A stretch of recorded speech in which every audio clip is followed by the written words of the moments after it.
Break के बाद एक बार फिर से स्वागत है आपका हेल्थ गुरु में। नशा कैसे एक बीमारी है, आज इसी के ऊपर हम चर्चा कर रहे हैं। ज्योति जी मनोचिकित्सक मौजूद हैं हमारे साथ स्टूडियो में। ज्योति जी, नशा कई तरीके का होता है और आजकल की अगर बात की जाए, अगर नेल पेंट रिमूवर की बात की जाए, उससे भी लोग नशा कर रहे हैं। और सिरप, खास करके कोल्ड के जो सिरप आते हैं वो भी एक जरिया बन गया है नशे का। तो समझना चाहेंगे कि कौन कौन से तरीके हैं जिससे लोग नशा करते हैं।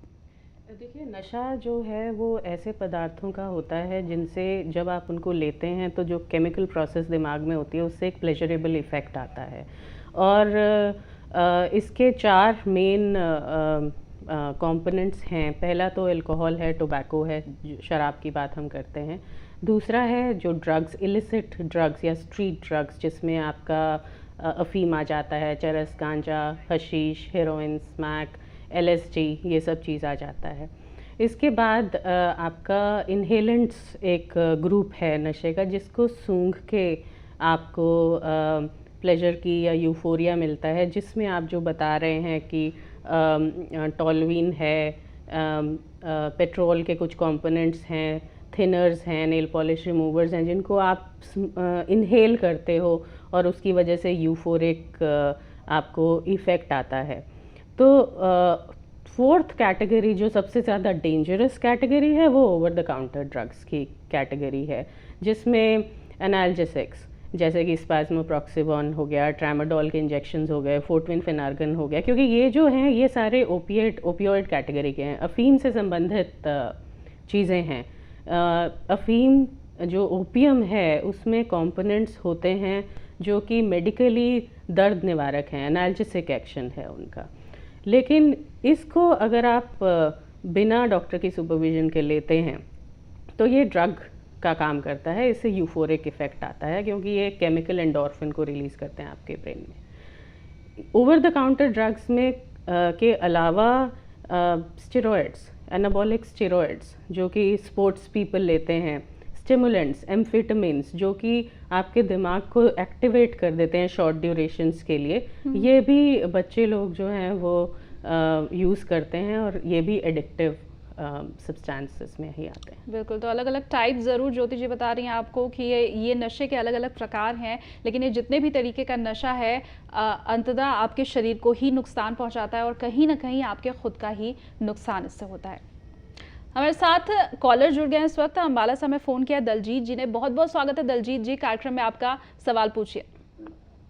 मैडम जी, मैं एक बात पूछना चाहता आपसे जी। जैसे मेरे को ना नींद नहीं आती तो मैं टैबलेट गोली लेके सोता हूँ, इसका कोई उपाय है कि जैसे गोली ना लेनी पड़े और नींद आ जाए? जी दलजीत जी, नींद की दवाइयों का भी एक बहुत बड़ा एडिक्टिव पोटेंशियल है। कहने का मतलब है कि इसकी आपको आदत पड़ सकती है यदि आप बिना डॉक्टर की सलाह के ये दवा लंबे समय तक लेते हैं और इसका दिमाग पे असर पड़ता है। नींद ना आना एक बीमारी का लक्षण है। यदि आपको लगातार नींद नहीं आ रही है तो उसके कोई कारण होने चाहिए जिसको डायग्नोस करने की ज़रूरत है। मैं आपको सलाह दूंगी कि अगर आपको नींद की समस्या लंबे समय तक से चल रही है और उसका कारण कोई शारीरिक या आपके काम से रिलेटेड नहीं है, जैसे कि नाइट शिफ्ट की ड्यूटीज़ नहीं है या फिर कोई लंबी कोई पेनफुल कंडीशन नहीं है या आपके एनवायरनमेंट में कोई डिस्टर्बेंस नहीं है, तो बेहतर है कि आप किसी मनोचिकित्सक से मिलें। मनोचिकित्सक आपकी प्रॉब्लम का इलाज करेंगे, कोई अलग चीज़ का इलाज नहीं करेंगे। अगर आप नींद की दवा आज एक गोली लेंगे, कल 2 की ज़रूरत होगी, कल 2 लेंगे, परसों 3 की। और हमारे पास ऐसे कई पेशेंट्स आते हैं जो 10-10 साल तक दवा ले रहे हैं और अब दवाएं बिल्कुल काम नहीं कर रही है और नींद आ नहीं रही है। तो बेहतर होगा कि आप मनोचिकित्सक की इसमें सलाह लें। तो जो बीमारी है उसका इलाज कराइए, उसका निदान ज़रूरी है, रेदर देन कि आप गोलियां ले लें, नींद की गोलियां खा लें और सोने की कोशिश नींद की गोलियों से करें। ज्योति जी, अगले दर्शक जुड़ रहे हैं हमारे साथ। हिसार से हमें फ़ोन किया है हरिवंश, जुड़े हुए हैं हमारे साथ फ़ोन लाइन पर। हरिवंश जी, स्वागत है आपका, बताइए क्या सवाल है। नमस्कार मैम। नमस्कार। मैम ऐसा है जी, मैंने 12-13 साल लगातार एंटी डिप्रेशन गोलियां खाई हैं और नींद की दवाई भी लेता रहा हूँ, कभी कोई जी। तो अब छोड़ तो नींद की तो छोड़ दी, लेकिन एक पेरी CR 12.5 टेबलेट आती है, वो तो अभी भी ले रहा हूँ। तो मेरे को सारा दिन ना नींद की उबासियां से आती रहती हैं, वो क्या कारण है, उसका क्या समाधान है?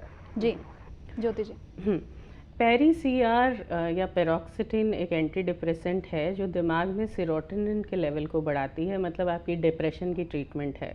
डिप्रेशन की ये दवाएं एडिक्टिव नहीं होती हैं, ये कमी को पूरा कर रही हैं। जैसे कि अगर आपको ब्लड प्रेशर की प्रॉब्लम है तो आप ब्लड प्रेशर की दवाई लेते हैं। पेरोक्सिटिन का आमतौर पे ज़्यादा नींद आने का साइड इफ़ेक्ट नहीं होता है, लेकिन यदि आपको ये दिक्कत आ रही है आप अपने मनोचिकित्सक की राय लें। पहली बात तो हम जब ठीक हो जाते हैं तो हम डॉक्टर के पास जाना बंद कर देते हैं। हम सोचते हैं कि दवाई चल रही है, चलो ठीक चल रहा हूँ।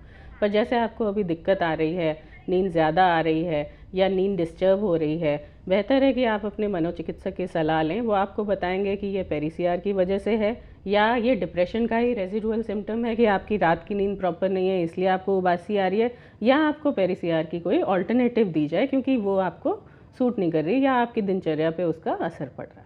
चलिए, उम्मीद करते हैं हरिवंश जी आपके सवाल का जवाब मिल गया हो। अब आपके मनोचिकित्सक ही आपका सही तरीके से इलाज कर पाएंगे। ज्योति जी, जिस तरीके से डिप्रेशन के पेशेंट हैं हरिवंश जी, बहुत से ऐसे लोग होते हैं डिप्रेशन के पेशेंट होते हैं और उनके घर वाले ये सोच के नहीं लेके जाते मनोचिकित्सक के पास कि अगर हम लेकर के जाएंगे तो आस पड़ोसी रिश्तेदार ये समझेंगे कि हमारा बच्चा पागल है या हमारे घर वाले पागल हैं, इसलिए हम लेकर के जा रहे हैं। और ख़ास करके जो छोटे शहर हैं वहाँ के लोगों की मानसिकता आज भी यही है कि मनोचिकित्सक के पास जाने का मतलब है कि आप पागल हैं।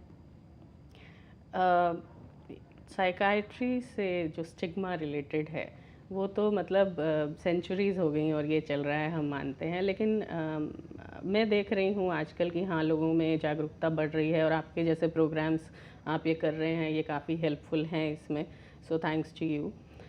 जो हमारा मुद्दा है प्राइमरली इसमें दो है। 90% पेशेंट्स जो हमारे पास आते हैं वो बहुत सालों के बाद और बहुत कॉम्प्लिकेटेड स्टेट में पहुंचते हैं क्योंकि वो साइकाइट्रिस्ट के पास आना नहीं चाहते हैं। नशे की ही बीमारी की बात ले लीजिए कि शुरुआत में अगर कोई नशा कर रहा है तो परिवार वाले कोशिश करते रहेंगे उसको डांटने की, धमकाने की या फिर किसी के पास ले जाने की कि सर नशा छुड़ा दो, लेकिन वो डॉक्टर की सलाह नहीं लेंगे। इस वजह से कॉम्प्लिकेट होता रहता है केस। दूसरी बात ये होती है कि लोगों को लगता है कि जो साइकाइट्री में दवा दी जाएगी वो एडिक्टिव है, और हमें 90% लोग हमसे पूछते हैं कि डॉक्टर साहब आप ये दवाई स्टार्ट कर रहे हो, इसकी मुझे आदत तो नहीं लग जाएगी। मैं ये क्लियर करना चाहूँगी कि साइकाइट्री की सब दवाएं एडिक्टिव नहीं होती हैं। साइकाइट्री की दवाएं नींद लाने के लिए नहीं दी जाती हैं। वो एक रासायनिक असंतुलन जो दिमाग में हो रहा है जिसकी वजह से साइकाइट्रिक प्रॉब्लम है, चाहे वो डिप्रेशन है, एंग्जाइटी है, घबराहट है, तनाव है, जो भी ये चीज़ें हैं ये एक रासायनिक असंतुलन है। जैसे शरीर में होता है वैसे दिमाग में होता है, और जो दवाएं दी जाती हैं वो इसी को करेक्ट करने के लिए दी जाती हैं। पर शुरुआत में जब आपकी ट्रीटमेंट स्टार्ट की जाती है, जैसे दर्द के निवारण के लिए आपको दर्द की दवा दी जाती है, एक एनाल्जेसिक दिया जाता है कि जब तक आपका बुखार नहीं होता था या पेट में दर्द नहीं होता कम होता, आप ये ले लीजिए टैबलेट, क्रोसिन ले लीजिए। उसी तरह से हम आपको घबराहट या नींद के लिए शुरुआत में सिडेटिव्स देते हैं, पर हमेशा सलाह यही रहती है कि थोड़े समय बाद हम इसको बंद कर देंगे या इसको सिर्फ SOS बेस पे, मतलब यदि प्रॉब्लम होगी तो यूज़ करेंगे। तो इसीलिए यदि आप एक क्वालिफाइड साइकाइट्रिस्ट से इलाज कराते हैं तो बहुत कम संभावना है कि आपको किसी भी दवा की आदत लगेगी या दवा से आप पे कोई प्रतिकूल प्रभाव पड़ेगा। और दूसरी बात, जो आपकी प्रॉब्लम होगी वो सही ढंग से हैंडल होगी और डेफिनेटली जब ट्रीटमेंट अवेलेबल है तो ट्रीट भी होगी। बिल्कुल, तो नशा एक बीमारी और इसके लिए भी वैसे ही एक डॉक्टर की ज़रूरत पड़ती है जैसे किसी भी आम बीमारी के लिए ज़रूरत पड़ती है। तो बजाय इसके कि आपके अंदर जो मिथ हैं उन्हें आप और पाल करके रखिए, उसको और बढ़ाते चले जाइए, बेहतर ये होगा कि एक साइकेट्रिस्ट के पास जाइए और तुरंत ही इस बीमारी का इलाज शुरू कीजिए। नशे के बारे में और भी बहुत तरीके के मिथ हैं और कई तरीके की दवाइयां भी इस वक्त बाजार में प्रचलन में है। बहुत से एड्स आपने देखे होंगे, शायद इसको अपनाया भी होगा, लेकिन सही तरीका क्या है, किस तरह से ट्रीटमेंट हो सकता है और हमेशा के लिए, न सिर्फ ट्रीटमेंट के दौरान, हमेशा के लिए आप किस तरीके से नशे से दूर रह सकते हैं, इन सभी बातों पर चर्चा होगी ब्रेक के बाद।